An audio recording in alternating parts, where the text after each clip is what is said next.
Hi guys, this is Ivy Bersaban and you are in my YouTube channel, Soundtech PH.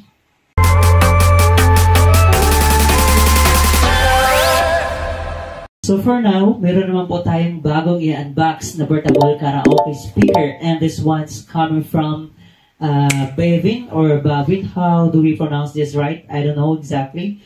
So ito yung model na PM25. So ayan, maliit lang siya guys at magaan. So madali siya dahil outdoor. And now, umpisa na natin mag-unbox. Alright? Wow. Samahan niyo ako. Let's go!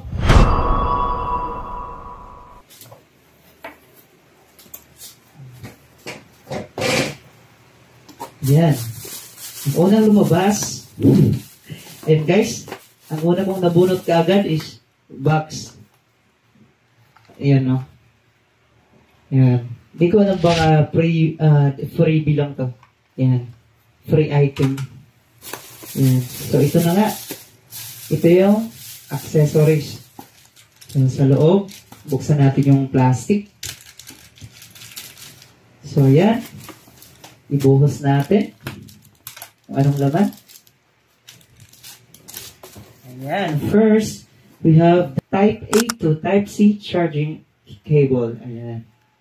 Next, we have the 3.5 to 3.5 mm audio cable. Next, we have of course, the user manual. Yan. User menu. Basahin nyo to kasi importante ito. Yan. Para wala kayo masyadong maraming tanong. Joke. Yan. Next, we have the microphone. Yan.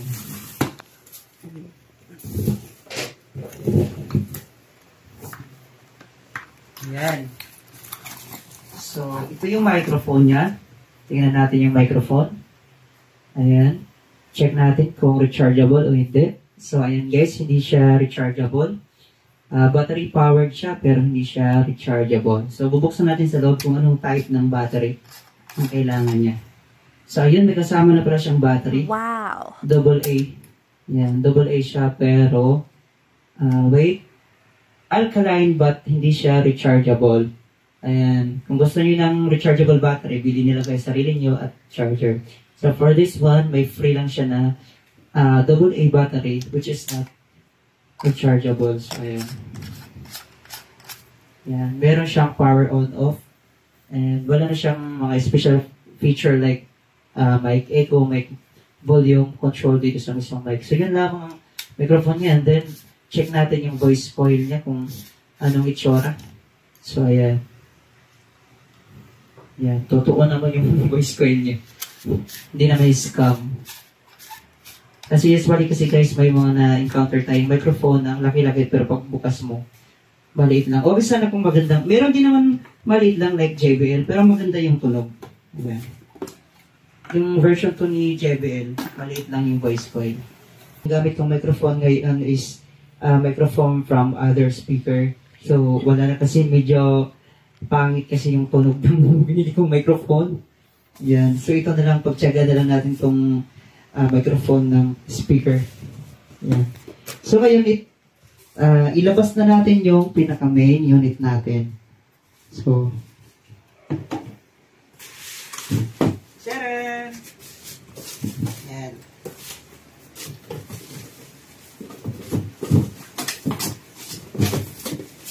So, ayan, buksan natin. Ayan, based sa information na nagawa natin sa inclusion, kiniklaim ng company na mayroon siyang 4,000 milliampere and 7.5 volts ayan, na battery. So, para magka-idea kayo, so yung playtime niya, based on my experience, umabot naman siya ng more or less 3 to 4 hours. Pero magdidepende pa rin yung guys sa volume. Yung sa amin, full volume yun siya. Then, umabot siya ng 3 to 4 hours. And then sa charging time, 2 to 3 hours. Ayun. This is speaker consists of 2 powerful driver. So, meron siyang dalawang driver speaker dito na may 20 watts. So, yun, in total of 40 watts. So, this speaker ay may power na 40 watts. Ayan. And then, yung sinasabi dito na yung input voltage niya ay 5 volts and 2 amperes. So, hindi naka-indicate kung supported ba siya ng fast charging or not. Kasi nilagay lang dito, yung limit niya is 5 volts and 2 ampere. So, ayan. Meron siyang, ngayon i-check natin yung kung anong merong input and output niya sa likod and kung saan man yan. Let's go. So, sa taas pala guys, andyan yung mga buttons niya, control buttons. And then sa likod, check natin yung mga inputs niya. Ayan, mga ports. So, ayan. Ayan yung laman ng likod niya. Meron siyang auxiliary in and then USB. Yan. Para sa media to, I think this is not for charging. Kasi hindi naka-indicate na pwede siyang gamitin as power bank. So this one is for media. Next is SD card. Ayan. And then followed by Type-C charging port. So dito mo isasaksak yung charging cable mo. And then the last one is for microphone. So supported siya ng wired mic. Ayan. So bukod dun sa free microphone niya na isang piraso, supported din siya ng wired mic. So may option kang gumamit ng ibang microphone in case masira yung free microphone niya. Ayan. So tingnan din natin sa gilid. Andiyan naman yung dalawang passive radiator niya. Ayan. Tapos guys, kung mapapansin nyo, meron siyang anti-slip rubber. Ayan. Kabilaan yan. Ang colorful light effect. So, hindi natin siya makikita kung hindi natin siya bubuksan. So, ayan. Paanda rin natin. Ayan. Ang ganda ng opening niya guys. Parang may explosion. Parang may sumabog na bomba. Ayan. So, ayan. Lumabas na nga yung RGB light niya sa gilid. Ayan. Tingnan natin kung saan yung control ng light. So, since hindi pa natin alam, and usually naman nilalagayan nila. Pag wala siyang symbol ng light control dito sa mga control buttons niya, usually sinasabay nila yan sa power on-off switch. Let's try.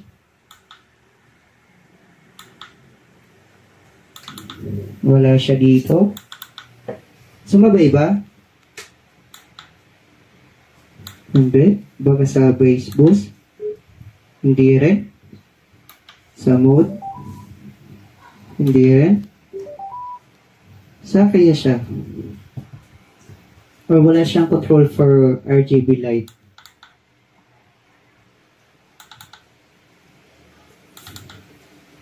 So, wala siyang control guys. Hindi rin siya namamatay. Ang press natin. Ayun, namatay yung unit. Pero, ulitin natin. Ayan. So, wala siyang control for RGB light effect niya guys. So, ayan. So, malaya lang siya dyan. Magpapalit-palit ng effect niya. At ngayon naman, itry naman natin yung para okay niya yung microphone. I-test natin kung ano yung quality niya. So, papalitan ko na ng microphone. Yung gagamitin ko is itong original microphone niya. Hello? Ayan. Try natin explore kung saan yung control ng microphone. So, meron lamang siya sa taas. Ayan. Dito yung power on off button niya, and then play and pause, and plus and minus ng volume, and TWS mode, and bass boost. Ayan. Ngayon, hinahanap ko yung control ng echo, kasi masyado siyang ma-echo, and wala rin naka-indicate dito na mic volume. So, ayan. Explore na lang natin. Subukan natin hinaan yung volume. Hello. Ayun guys. So, alam niyo na yung naisip ko. Yung volume ng microphone, synchronize siya doon sa main volume. Yan. Sa total output ng music, ng audio, sumasabay lang yung volume ng microphone. So, ayan. So, pag hinilaan yung music, humina na rin yung microphone. Wow! Hello? Ayan. Max na yun. Max. Ayan. Yan yung max niya. Hinaan natin. Yan. Hello. And for echo, guys, I think fixed na siya. Wala na siyang control for echo. So, for me, hindi siya good para sa ganito. Yung magsasalita ka lang. Diba? Sa pag-speech, hindi siya okay. Pero for karaoke, especially sa outdoor, na malakas mag-absorb ng echo, the best to, guys. Ayan, napapansin ko rin, medyo meron siyang konting latency in terms ng sagat niya. May konting delay. Delay lang din naman. So, may mga milliseconds kung meron tayong measurement. So, hindi na natin i-measure yun. Pero mapapansin mo yung actual, meron siyang konting delay. Then, pero yung tunog naman niya, guys, okay naman siya. Buo. Ayan. But wait, guys, before we proceed to sound testing, I forgot to mention, this speaker ay IPX5 rated siya. Ayan. So, splash proof siya. Ayan. Pwede maganda siya dahil sa mga swimming, sa gilid ng pool party, ganyan, sa beach. So, okay lang sa kanya kahit matalsikan siya. Huwag lang siyang i-lublob. Ayan, para hindi siya goodbye. Since these days the world has changed, but our love remains the same. Ayan, yung echo niya, guys, maganda siya talaga pang karaoke. God knows we had our share of sin and grace. We're not proud of all the blessings you have given me. And sorry for that. We have learned to get this far. We learned to take the laughter. Ayan, pause natin kasi makaka-copyright tayo. Make it feel brand new. We're our friends and we won't forget. Cover natin kasi ang haba-haba. Sana ba yun? Somehow, in my heart, I always keep you near. This is just come to me the days and nights that I was born. Parang napalaban ako dun, Softly you whisper, you're so sincere. Ang diritan lahat ng trip natin ngayon, Ayan. Open Arms, by Journey.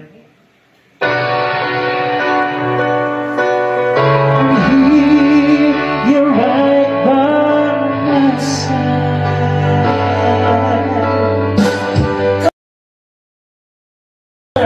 So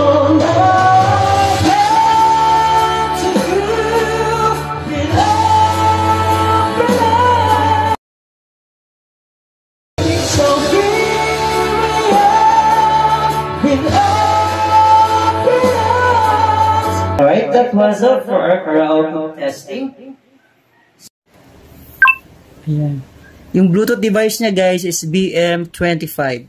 And then ilagay na natin agad dyan sa full volume. I know, sa 75 volume. Alright.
So, ayun guys, narinig na natin yung sound quality ng speaker na to. And we also done the karaoke testing. And so, ngayon, anong masasabi nyo sa unit na to? And based for my own experience, so, masasabi kong sulit naman siya guys para sa price niya. Ayan. So, for your information, so nabili ko to for worth 3,400 pesos in Shopee. Ayan. So, shout out natin si Shopee. Ayan. So, I believe meron din siya ata sa Lazada and sa TikTok. Pero, binili ko kasi ito mga 1 month ago na already. So, ayun sa Shopee. Sa Shopee pa lang siya noon nilabas. I'm not sure kung meron siya sa ibang platform ngayon. So, ayun guys, napaka-handy niya. And, sa madaling salita, kung mahilig ka gumala, recommended ko siya. Ayan. Kung mahilig kang mag-travel, na may dala kang karaoke, and of course, kung mahilig ka rin mag-karaoke, so ito yung maganda dalhin outdoor. Ayan. Pagdating naman guys, pag-uusapan naman natin yung audio quality niya, ay masasabi ko naman balance yung tunog niya. And may enough bass, enough mids and highs.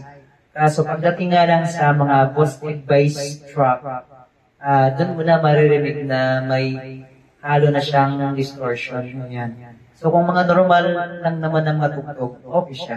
Hindi rin naman muffled yung vocal niya. Yung vocal niya, clear din naman. Maririnig mo naman boses din ng tao talaga. Yan. So maganda yung audio quality niya. So ayun lamang guys for today's video.